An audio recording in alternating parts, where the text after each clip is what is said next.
Hi guys and ఇంకో useful things ఏంటంటే combs, different combs అండి ఇవి. అండ్ మనకి హెయిర్ స్టైలింగ్లో ప్రతి కోమ్ కూడా యూజ్ అవుతుంది. సో సెక్షన్స్ తీసుకున్నప్పుడు ఇటువంటివి చాలా బాగా యూజ్ అవుతాయి అనమాట. మనం అనుకుంటాం కదా హెయిర్ స్టైల్ చేసినప్పుడు వాళ్ళకి అన్ని లేయర్స్ ఎలా వచ్చి నిలబడుతున్నాయని. సో ఇటువంటివి ఉన్నాయనుకోండి. సో సపోజ్ ఇలా తీస్తాం మనం సెక్షన్ అనేది. సో తీసినప్పుడు ఈ విధంగా హెయిర్ స్ప్రే చేసామనుకో, సో ఆ గ్యాప్లోనే ఆ హెయిర్ అనేది నిలబడుతుంది అనమాట. సో నాదైతే బాగా సిల్కీ ఉంది కాబట్టి తెలియలేదు, నేను చూపిస్తాను చూడండి.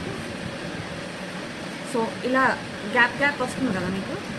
ఈ గ్యాప్ వచ్చినప్పుడు మీరు స్ప్రే కనుక యూజ్ చేస్తే అది అలా ఫిక్స్ అయిపోయి ఉంటుంది. సో సెక్షనింగ్కి ఈ కోమ్స్ అనేవి చాలా యూజ్ అవుతాయి. పార్టీషన్స్ తీసుకోవడానికి ఇటువంటి tail combs and different combs అన్నమాట ఇవన్నీ. మనకి సెక్షనింగ్ తీసుకున్నప్పుడు కూడా ఇంచెస్ అనేవి గ్యాప్ వస్తుంటాయి కదా.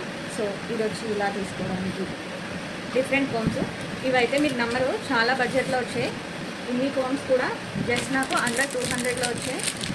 అండ్ ఈ సెక్షన్ క్లిప్స్ కూడా వచ్చాయి. హెయిర్ స్టైల్ చేసినప్పుడు చాలా బాగా యూజ్ అవుతాయి. ఎవరికైనా ఈ నీడ్ ఉందంటే లింక్ అని కమెంట్ చేయండి, కంపల్సరీ లింక్ సెండ్ చేస్తాం. Bye bye.